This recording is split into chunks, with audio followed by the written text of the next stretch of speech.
Hoje com o pastor Joseph Prince. Glória a Deus! Dê a Jesus o louvor. Ele é bom, amém? Vire para 3 pessoas e diga: eu sou muito abençoado para estar estressado. Então você pode se sentar. É só uma frase. Você pode se sentar. A palavra de Deus diz que quando Jesus foi crucificado, ele foi crucificado no meio de ladrões. Deus sempre quer o seu filho no centro. Ele disse: onde 2 ou 3 se reunirem em meu nome, eu estou no meio deles. João, no livro do Apocalipse, escutou uma voz por trás dele, como a voz de trombeta, e ele olhou para ver a voz que falava com ele. E ele viu o Cordeiro no meio do trono. Deus quer o seu filho em nosso meio esta manhã. Ele é o foco, não é o homem, mas o todo desejável. Seu nome é Jesus. E por causa dele, os corações tristes não vão mais chorar. Ele cura o ferido, ele liberta o cativo. Somente a menção do seu nome faz todos os demônios se prostrarem. Os anjos cantam. Está pronto para a palavra? Vamos abrir em Romanos 5, verso 17. Esse texto é a marca do nosso ministério, destinados a reinar. Romanos 5,17 diz: se pela transgressão de um só homem, a morte reinou por meio dele. Quem é este? Não é Jesus, a morte reinou por ele. O senhor tem que ensinar os seus crentes, pastor. Eles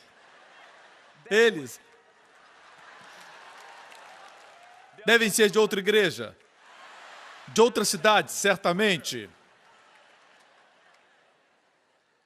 A morte reinou por causa do pecado de Adão.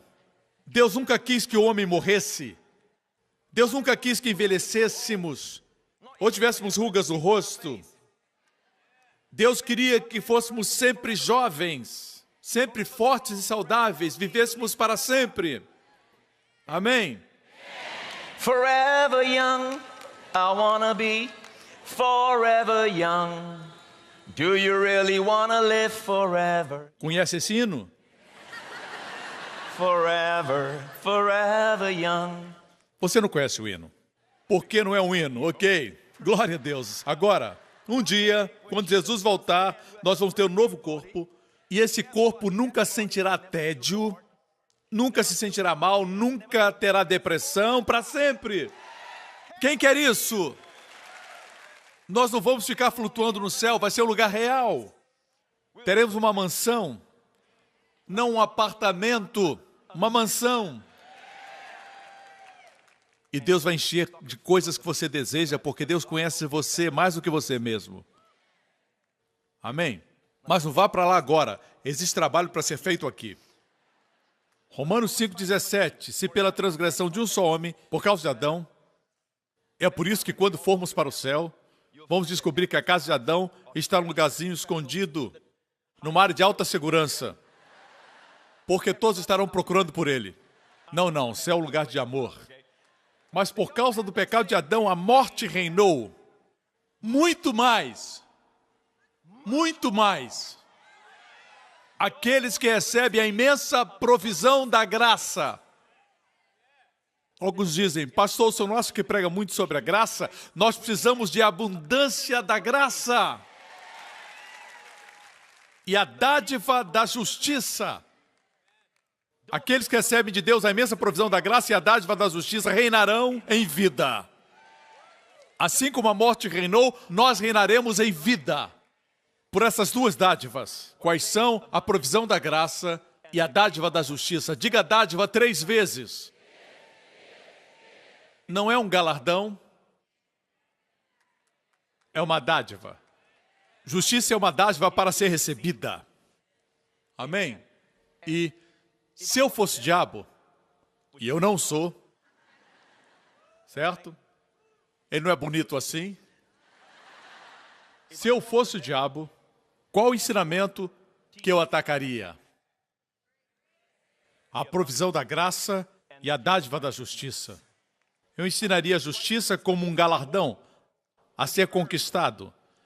Eu diminuiria a graça, destruiria o caráter daqueles que pregam a graça. Mas a Bíblia diz que por essas duas dádivas, a provisão da graça e a dádiva da justiça, nós reinamos em vida. Quando você reina em vida, o inimigo não reina.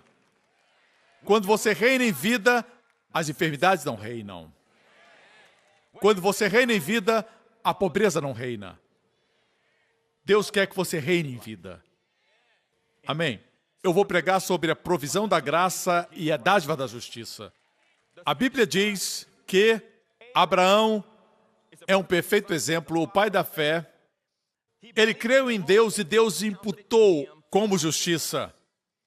Alguns pensam que Abraão guardou os 10 mandamentos perfeitamente, por isso Deus o chamou meu amigo.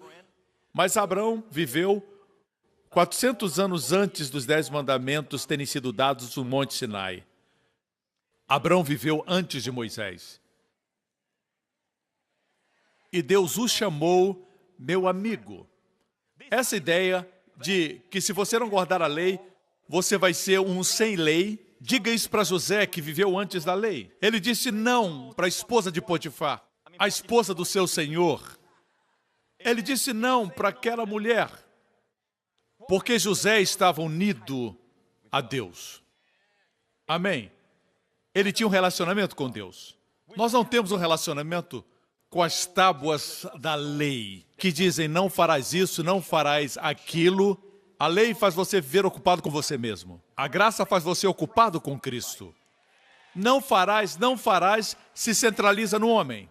Mas Deus trouxe o Novo Testamento pelo sangue de Jesus Cristo, e o Novo Testamento diz, eu colocarei minhas leis em seus corações, eu serei seu Deus, eu serei misericordioso com a sua injustiça, e dos seus pecados eu não me lembrarei mais. É tudo eu, é tudo Deus.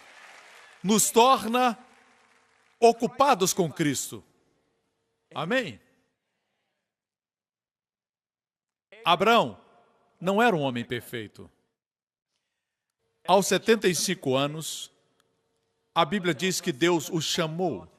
E ele caminhou e como havia fome na terra, ele passou de Canaã e foi até o Egito.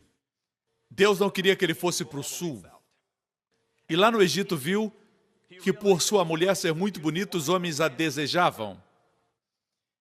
E ao invés de dizer, ela é minha, deixe ela em paz, certo? Com sotaque mexicano. Ih, foi mal, desculpe. Um singapuriano tentando ser engraçado.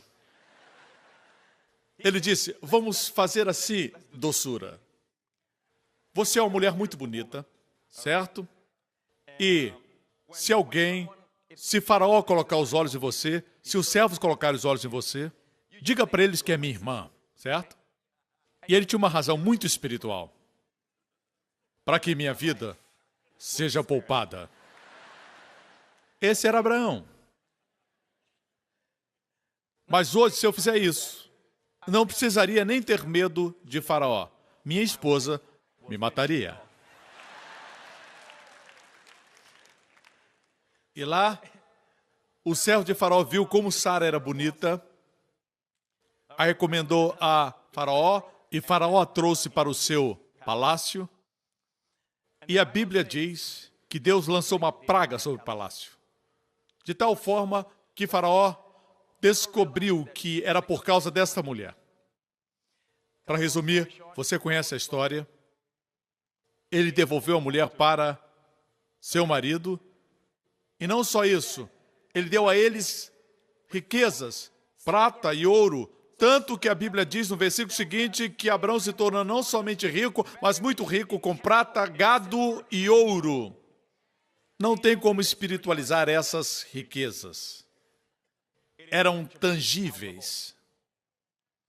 A primeira bênção de Abraão foi que Deus o fez rico. Amém? Você pensa que ele aprendeu a lição, a bondade de Deus os leva ao arrependimento, certo? Mais de 20 anos após isso, houve outro rei Abimeleque, rei de Gerar. Uma música foi feita para ele, Abimeleque, que é assim. Abimelech, Abimelech, Abimelech, Abimelech, la la la la la la la la. The lion sleeps tonight. Abimelech. Essa música foi escrita para ele. Rei de Gerar, diz a Bíblia. Vamos à história. Alguns olham para mim como se não estivesse na Bíblia, mas vamos à história. Está em Gênesis 20. Abrão dizia que Sara, sua mulher, era sua irmã. Lá vai ele de novo, com essa história. Você sabe quantos anos tinha Sara nessa época, na história que mencionamos, quando o faraó a desejou? Você sabe quantos anos ela tinha? Ela tinha 65 anos. Agora se haviam passado mais de 20 anos e ela tinha cerca de 90 anos. Abrão tinha quase 100. E um outro rei, um rei ímpio, colocou seus olhos nela, viu que ela era bonita. Queridos, isso não é beleza espiritual, é beleza física. Esse cara colocou os olhos nela. Ele era ímpio, ele andava por vista. Em outras palavras, parte da bênção de Abrão para você é essa: a juventude da sua esposa será renovada como das águias. Mesmo você não sendo perfeito, a bênção de Abraão inclui a juventude. Amém? Deus renova a sua juventude como das águias, isso é literal. Quando a águia envelhece, ela voa para as montanhas e lá faz seu ninho. Ela encontra um lugar, ela arranca suas penas, ela espera e espera. Espera no Senhor, até que tem novas asas. Asas brilhantes e belas. Novas penas. E ela voa na direção do pôr do sol. Agora tem uma combinação maravilhosa. Corpo jovem, mente madura. Deus quer fazer isso com você. Você quer?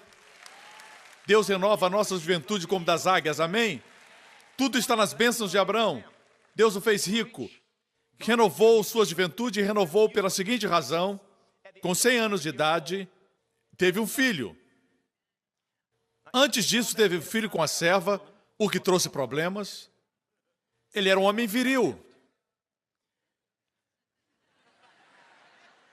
Com quase 100 anos de idade, ele estava forte. Tudo está na bênção de Abraão. Mulheres, antes de falarem amém às bênçãos de Abraão, considere os resultados disso. Ele vai renovar o seu corpo literalmente. Aqui vemos que Sara foi renovada em juventude e força. Tudo isso está na bênção de Abraão. Vamos à história. Dizia que era sua irmã, então Abimeleque, rei de Gerar, mandou buscar Sara. Certa noite, Deus veio a Abimeleque num sonho e lhe disse: você morrerá. Imagine Deus aparecer para você no sonho e dizer: você vai morrer. A primeira vez que li isso, eu disse: Deus, o Senhor apareceu para o homem errado. O Senhor tinha que ter aparecido para Abraão. Abraão mentiu. Esse rei não sabia. Mas Deus apareceu para o homem errado e o repreendeu. Temos que aprender algo sobre a dádiva da justiça. Quando Deus diz que nos faz justos pela fé, é isso que Ele quer dizer. Você é literalmente justo pela fé. Não existe engano com Deus. Deus o trata como um homem justo. Amém? Ele ouve sua oração como a oração de um homem justo. Tenha cuidado com as suas orações. Deus não somente responde, Ele responde muito além daquilo que você imagina ou pede. O problema é que não acreditamos que somos justos. Nós nos julgamos pela nossa performance. Deveríamos julgar a nossa performance pela nossa posição. Nós somos justos. Eu disse, somos justos. A Bíblia diz que somos justos pela fé porque Deus sabia que muitas manhãs você acordaria e se sentiria impuro, sujo e injusto, mas tem que confessar: eu sou justo pela fé. Tudo é por fé. Deus vê você justo. E Deus não está mentindo. Ele literalmente o vê justo. Ficamos confusos muitas vezes porque depois de pecarmos, não esperamos ouvir a voz de Deus. Pelo menos foi isso que aprendemos. Ficamos fora da comunhão depois que pecamos, certo? Mas o interessante é que às vezes é aí que Deus nos fala mais. Caim ouviu a voz de Deus depois de matar seu irmão. Deus disse: Caim, onde está o seu irmão? Ele escutou a voz de Deus. Deus lhe deu uma oportunidade. O que eu estou dizendo, irmãos, é que a dádiva da justiça que Abraão recebeu, amém, é irreversível.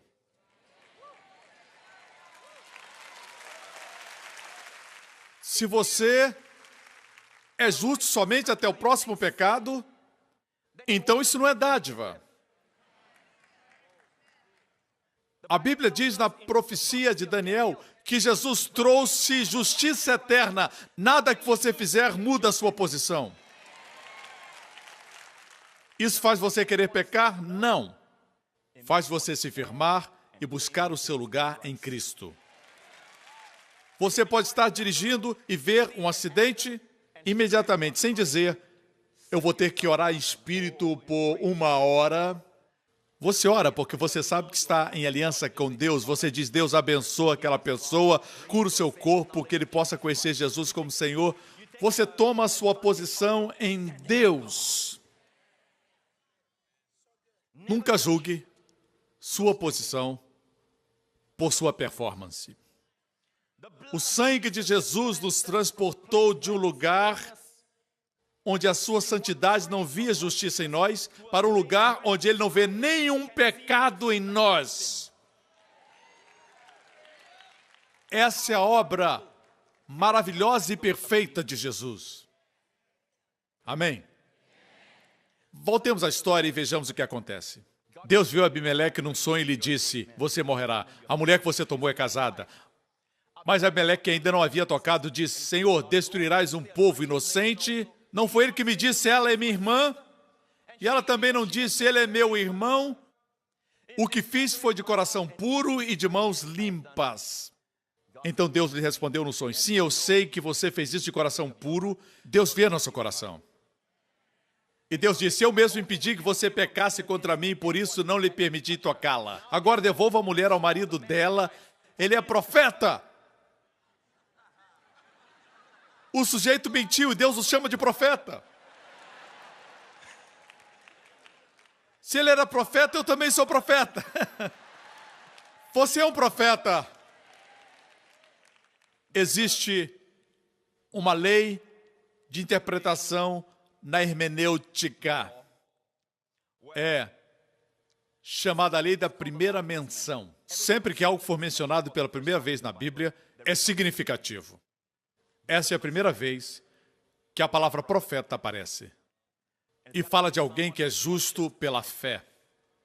Não pela lei, porque ele viveu antes da lei. Deus disse: ele é profeta e orará em seu favor para que você não morra. Mas se não a devolver, esteja certo de que você e todos os seus morrerão. Verso 14. Então Abimeleque trouxe ovelhas e bois, servos e servas e deu-os a Abraão. Ele ficou rico. Outra vez. Verso 17, a seguir Abraão orou a Deus e Deus curou Abimeleque, sua mulher, suas servas, de forma que puderam novamente ter filhos. O Senhor havia tornado estéreis todas as mulheres da casa de Abimeleque por causa de Sara. Essa é a primeira menção de cura nas Escrituras.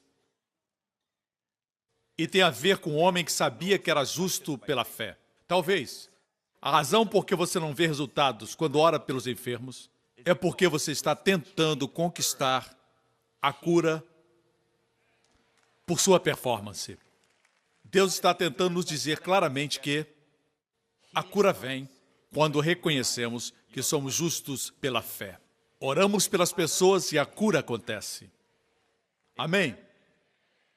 Um dia eu estava no púlpito pregando e eu pregava sobre as 10 razões porque as pessoas não são curadas. Sempre que ia a uma conferência, descobria mais razões porque as pessoas não eram curadas. Até que a lista cresceu. Minha intenção era boa. Eu queria que as pessoas tirassem todos os impedimentos para receber a cura. Eram 10 razões, se tornaram 12 razões porque as pessoas não eram curadas. Um dia estava pregando e Deus me parou e disse assim para mim: pare de desqualificar meu povo. Eu disse: Deus, eu não queria desqualificar as pessoas, minha intenção era boa. Queria que eles tirassem todos os obstáculos. Deus disse: o meu sangue removeu todos os obstáculos. Eu era um pregador muito duro. Apesar de ser bem intencionado, eu costumava dizer coisas assim: se você não é curado, se você não está recebendo de Deus, saiba que Deus não mudou, a Bíblia não mudou. Então, de quem é a culpa? Sua. Mas eu mudei minha mensagem pelo que o Senhor me falou. Agora eu digo: nada errado com Deus, nada errado com a Bíblia e nada errado com você. Receba! E eu vi mais curas, eu vi mais milagres, eu vi mais maravilhas, irmãos, estou dizendo a verdade. A Bíblia diz que quando oramos pelos enfermos devemos falar assim: a oração da fé salvará o enfermo, se tiver cometido pecado, ser-lhe-ão perdoados. Muitos se desqualificam mentalmente, não recebem. Estão doentes não por causa do pecado, mas por causa da culpa. A condenação mata. Um dos meus pastores orou por um pastor que estava morrendo em outro lugar no meu país. Ele foi lá e visitou o pastor e orou por ele. Ele estava morrendo com uma enfermidade terminal. E o pastor voltou e me disse que ele estava orando por ele por meses e ele piorou. Ele disse: pastor, eu acreditei no milagre, eu orei, repreendi, eu atei, eu soltei. Eu não sei por que ele não recebeu. Mas um dia, nos momentos finais, ele pediu para ver o pastor. Ele estava morrendo. Ele não queria que a família estivesse presente. O pastor entrou no quarto, ele disse: eu quero dizer ao senhor algo. Não se culpe, porque eu não recebi o milagre. Eu sei por que não recebi.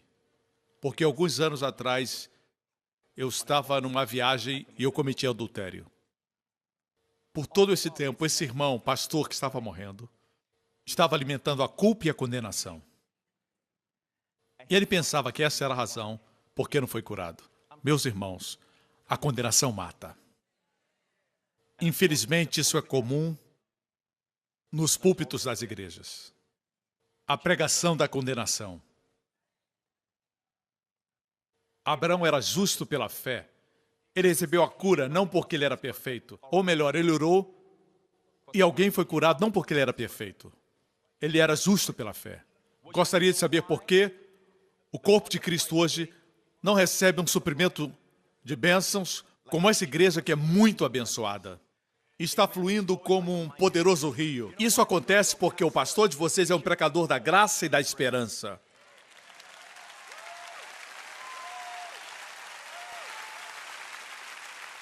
Eu não tenho nenhuma dúvida de que a bênção de Deus está nesta igreja por causa do ministério que o pastor Joel tem. Paulo adverte todo ministro: eu chamo a maldição esquecida. Ele fala a respeito de tentar trazer de volta as maldições do Antigo Testamento. Paulo deixa claro no Novo Testamento que existe uma maldição esquecida e ela está em Gálatas capítulo 1. Paulo diz: mas ainda que nós ou um anjo do céu, não fala anjo do inferno, fala anjo do céu, prega um evangelho diferente daquele que já receberam, o evangelho da graça, que seja amaldiçoado. E ele disse: como já dissemos, se alguém lhes anuncia um evangelho diferente daquele que já receberam, o evangelho da graça, que seja amaldiçoado. Quando eu li isso, muitos anos atrás, eu disse: não importa o que as pessoas digam de mim, eu vou pregar o evangelho da graça. Eu prefiro ter bênção dupla do que maldição dupla. E eu fui duplamente abençoado. Essa é a razão porque essa igreja é tão abençoada. O pastor de vocês está pregando as boas novas. Existem algumas pessoas que querem que ele pregue condenação para que ele seja normal. Não é normal ficar sorrindo o tempo todo. Não é normal ser otimista o tempo todo. Não é normal na terra Mas esse homem caminha nas regiões celestiais. Por isso a bênção de Deus está nessa igreja. Então, por que não estamos recebendo? Voltemos a Romanos 5,17. Muitos conhecem esse versículo, mas o problema é que pensamos que receber a provisão da graça e a dádiva da justiça ocorre uma vez, quando nascemos de novo. Quando recebemos o Senhor Jesus como Salvador e Senhor, recebemos a provisão da graça e a dádiva da justiça. Mas o tempo verbal no grego, aqueles que recebem, está no particípio presente ativo e indica que devemos continuar recebendo a provisão da graça e a dádiva da justiça, especialmente quando falhamos. Esse é o momento de receber. Esse é o momento quando você mais precisa. Quando você fracassa, o que você faz? Bem, pastor, eu confesso os meus pecados. Não é interessante que muitas vezes nós ensinamos fé dessa forma? Quando você tem falta, não deve confessar sua falta, mas confessar, meu Deus suprirá todas as necessidades. Quando você tem sintomas de enfermidade, não deve confessá-los, mas confessar, pelas suas pisaduras eu sou sarado. Quando você peca, talvez por isso não nos livramos do pecado. Quando você peca, essa é a hora de dizer, eu sou a justiça de Deus em Cristo. Eu sou a justiça de Deus em Cristo. Continue, continue, continue recebendo. Especialmente quando fracassa.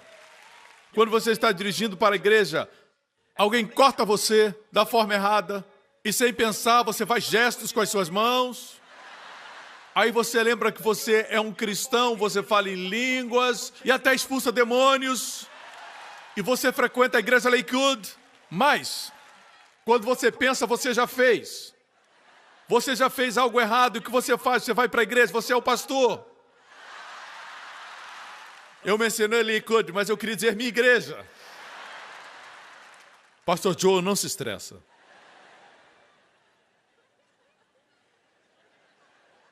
Indo para a igreja, você tem uma discussão com a esposa. Você chega na igreja e a sua esposa tem boa memória e você está tentando lembrar o nome dos visitantes na igreja e você está esperando que ela dê o nome deles, mas ela não quer ajudar você. Essas coisas acontecem. Eu sei. Essas coisas acontecem.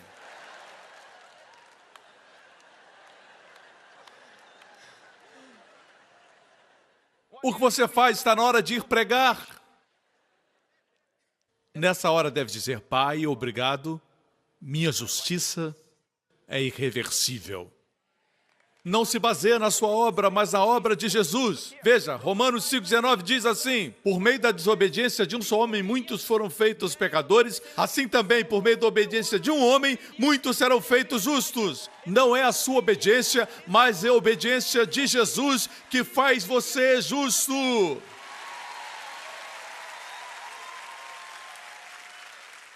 Eu sou justo hoje não baseado na minha obediência, mas baseado na obediência de um homem, na cruz. Uau! A batalha agora, a estratégia do inimigo é que você coloque seu olhar na sua obediência ou na falta dela. Se ocupe com você mesmo e assim fica deprimido. Devemos destruir argumentos de toda a pretensão que se levanta contra o conhecimento de Deus e levar cativo todo o pensamento para torná-lo obediente a Cristo. Lembrando-se sempre que a obediência de Jesus que faz você justo. Você está dirigindo para a igreja e perde a paciência. Traga para sua mente que é a sua obediência que faz você justo. Isso não vai produzir uma vida descuidada, não. Porque quando você crê certo, você vive certo.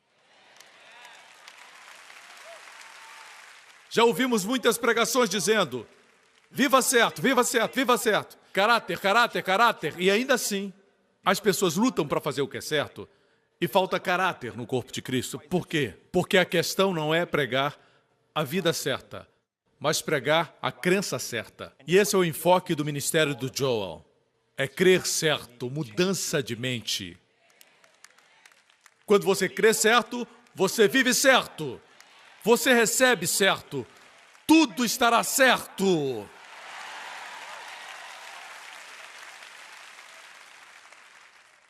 Então, por que não estamos vendo as bênçãos de Abraão? Porque o diabo coloca nossos olhos na lei. Ele diz que não guardamos os mandamentos. Eu vou concluir com isso. Em Romanos 4, versículo 13. Não foi mediante a lei que Abraão e sua descendência receberam a promessa de que ele seria o herdeiro do mundo, mas mediante a justiça que vem da fé. Pois se os que vivem pela lei são herdeiros, a fé não tem valor e a promessa é inútil. E qual a promessa? As bênçãos de Abraão. A promessa é que Abraão seria o herdeiro do mundo. Seria difícil ser herdeiro do mundo vivendo enfermo. A cura está incluída nessa grande promessa. Seria impossível ser herdeiro do mundo sem dinheiro. A prosperidade está incluída nessa grande promessa. Mas por que não estamos vendo essa promessa se cumprir em Abraão e na sua semente nos dias de hoje? Por quê? Porque a Bíblia diz que estamos tentando consegui-la através da lei. E essa promessa não foi para Abraão, mas para a sua semente. Se você é de Cristo, você é a semente de Abraão. E essa promessa não é para Abraão e sua semente através da lei, mas sim através da justiça da fé. Mas tem sido dito que se obedecermos a Deus, se vivemos certos, se formos santos, então as bênçãos de Abraão virão sobre nós. Isso não é verdade. A verdade é que, quando reconhecemos que somos justos pela fé, confessamos, cremos isso todos os dias, então veremos as promessas se cumprindo sem qualquer esforço.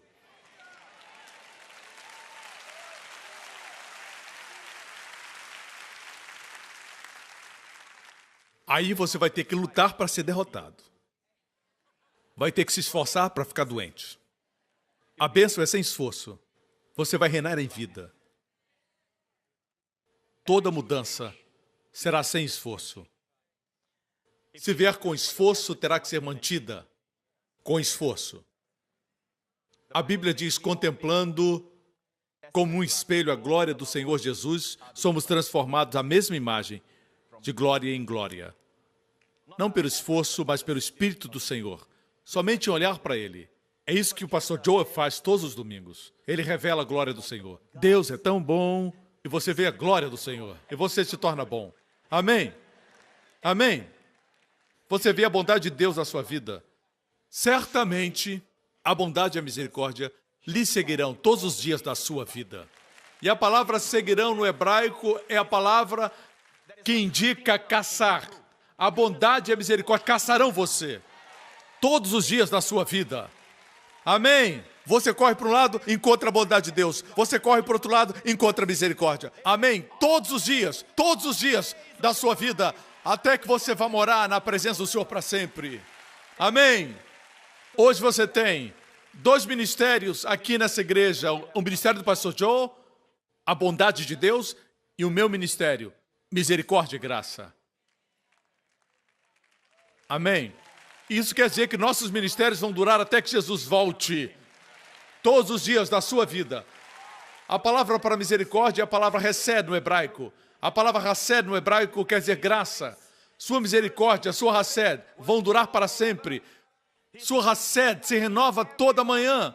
Sua misericórdia dura para sempre. Quanto mais você glorifica a graça, a sua hesed, a glória do Senhor enche a casa. Glória a Deus porque Ele é bom. Esse é o ministério do pastor Joel. Porque sua hesed, esse é o meu ministério, duram para sempre. Amém?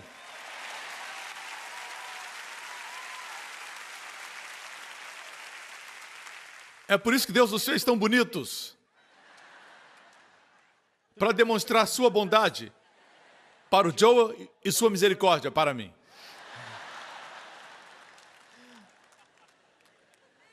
A gente se acha bonito. A Bíblia diz, pois se os que vivem pela lei são herdeiros, a fé não tem valor e a promessa é inútil. Nós não queremos que isso aconteça. Não queremos que as promessas sejam inúteis. Se você der um microfone para um crente comum e perguntar o que anula a fé, ele vai dizer o pecado. Amém.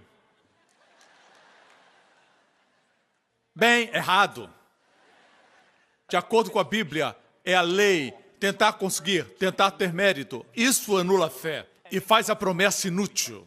Raramente ouvimos isso pregado. Ouvimos expressões como, tal pessoa caiu da graça, e as pessoas pensam, pecou com a secretária. Sempre pensamos no pecado quando se fala de cair da graça, mas quando olhamos para Gálatas 5:4, vocês que procuram ser justificados pela lei, separam-se de Cristo e caíram da graça. Na verdade, quando você peca, você cai na graça.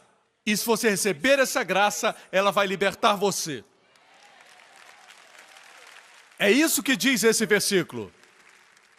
Você pode ter tudo bem bonito do lado de fora, no exterior, e ter caído da graça. Porque confia em suas próprias obras, e não no que Cristo fez. E essa expressão, Cristo de nada lhe servirá, porque caíram da graça, é algo terrível. Cristo não nos servir para nada. Quando estamos enfermos, precisamos de Cristo. Quando confusos, precisamos da sabedoria dele. Amém? Quando estamos lutando com um vício, o Senhor é a nossa santificação. Queremos que Cristo nos sirva. Mas o que faz Cristo não nos servir? Pecado, pastor? Errado? Bem, segundo esse versículo, é a lei. É por essa razão que quando Jesus caminhou nessa terra, as prostitutas, os coletores de impostos, os excluídos da sociedade tocavam e recebiam dele, mas os fariseus não recebiam. Os fariseus se orgulhavam na lei e da obediência que de fato eles não possuíam. Eles se achavam mais santos do que todos, por isso eles não recebiam de Jesus. Mas os pecadores o tocavam, mesmo em pecado, e eles recebiam. Recebiam porque a graça é maior do que o pecado. Amém? Já ouvi alguém dizer, pastor Prince, o pecado acabou com aquele avivamento. Se o pecado acabou com o avivamento, então o pecado é maior do que a graça. Porque onde existe pecado, precisa um avivamento. Amém? O que para o avivamento? É o homem reintroduzir a lei. Isso impede o avivamento. O pecado não para a graça de Deus. Os pecadores tocavam em Jesus e eram abençoados. Amém? Se nós pregarmos a verdade, os pecadores receberão. Os desviados receberão. E aí então a bondade de Deus os levará ao arrependimento. Mas as pessoas dizem, a não ser que você se arrependa, faça isso, cumpra isso, restaure isso, não pode receber. Damos uma lista e os desqualificamos. Por que que hoje somos justos pela fé? Porque 2000 anos atrás, uma figura solitária foi pendurada na cruz. Quando ele foi pendurado na cruz, Deus pegou os meus e os seus pecados e colocou-os sobre ele. Foi o Pai que enviou o seu Filho, porque o Pai nos ama. E foi o Filho que disse, eu entregarei minha vida, porque eu amo meu Pai e amo o povo. E ele entregou sua vida na cruz. A Bíblia diz que houve 3 horas de trevas. E no final daquelas trevas, Jesus clamou, meu Deus, por que me desamparaste? Se você estudar os evangelhos, nunca vai ver Jesus chamando seu Pai de meu Deus. Foi a primeira vez que se dirigiu ao Pai com meu Deus, porque ele estava assumindo o lugar do pecador, nosso substituto. Hoje eu e você podemos clamar, meu Pai, porque o Senhor me abençoa. Aleluia, aleluia por Jesus. Eu realmente creio que Deus nos ama tanto a ponto de virar suas costas para o seu filho quando ele clamou, meu Deus, por que me abandonou? Ele clamou alto para que soubéssemos que ele foi abandonado. Para que saibamos que nunca seremos abandonados. O preço foi pago para que tenhamos a presença constante de Jesus na nossa vida, mesmo quando fracassamos.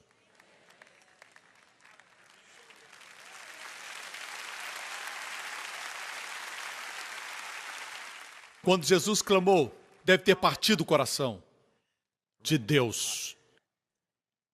Se Jéssica clamasse, eu correria para ela, na mesma hora, no mesmo instante.